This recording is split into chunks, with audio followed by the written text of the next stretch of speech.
ستا په قبر کې د جنتیانو جامې در واغوندي او تا ته ستا په قبر کې جنت طرف ته یوه کړکۍ او دروازه خلاصه کړي. دا د الله قدرت دی. او د قبر په عذاب سره الله تعالی هغه کسان ویروي چې نافرمانی او سرکشي کوي. او په اصل کې نافرمانی او سرکشي د کافرانو او د منافقانو خوی دی. خو نافرمانو مؤمنانو ته هم د ګناهونو له امله کله رسیږي. د بخاري او د مسلم حدیث دی. عبدالله ابن عباس رضی الله تعالی عنه فرمای نبی کریم صلی الله علیه وسلم په 2 قبرونو ورتیریده. نو رسول الله صلی الله علیه وسلم وفرمایل دې دواړو لره په قبرونو کې سزا ورکول کیږي. په داسې ګناه کې سزا نه ورکول کیږي چې ځان ساتل ترې ډیر سخت.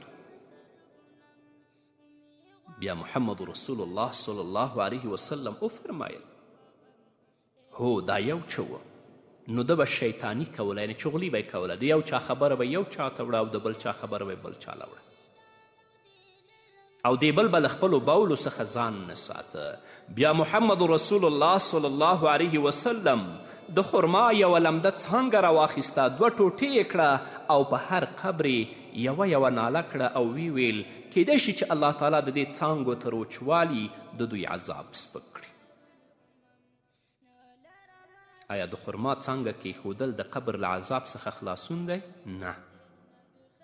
د خرما د څانګې ایښودل د قبر له عذاب څخه خلاصون نه راولي، او هر چې د نبی کریم صلی الله علیه وسلم کړنه ده نو دا د هغه ځانګړتیا ده، ځکه چې نبی کریم صلی الله علیه وسلم فرمایلی دي ما د خپل سپارښت له امله خوښه وګڼله چې الله تعالی پرې آسانی راولي. بیا هم که یو څوک د نبی کریم صلی الله علیه وسلم نه وروسته په قبر لمده څانګه ږدي نو دا د ځان تسکیه کوي، او داسې څوک دی چې د هغه له امله الله رب العزت عذاب سپک کړي. همداراز رسول الله صلی الله علیه وسلم د هغوی پر عذاب تر خبرېدو وروسته په قبرونو ورله څانګه کیښوده. نو تر هغه وروسته څوک پر دې پوهیږي چې دې قبر والا ته عذاب ورکول کیږي. نو کله چې مړی ښخ کړی شي او خلک یې له دفن څخه وزګار شي نو روح یې بیرته بدن ته راستون شي او پوښتنې ترې وشي. د ابو داود حدیث دی. عثمان بن عفان رضی الله تعالی عنه فرمایي کله به چې نبی کریم صلی الله علیه وسلم د مړي له ښخولو وزګار شه نو د هغه خواته به ودرېد او ویل به یې د خپل ورور لپاره بښنه وغواړئ او د کلکوالي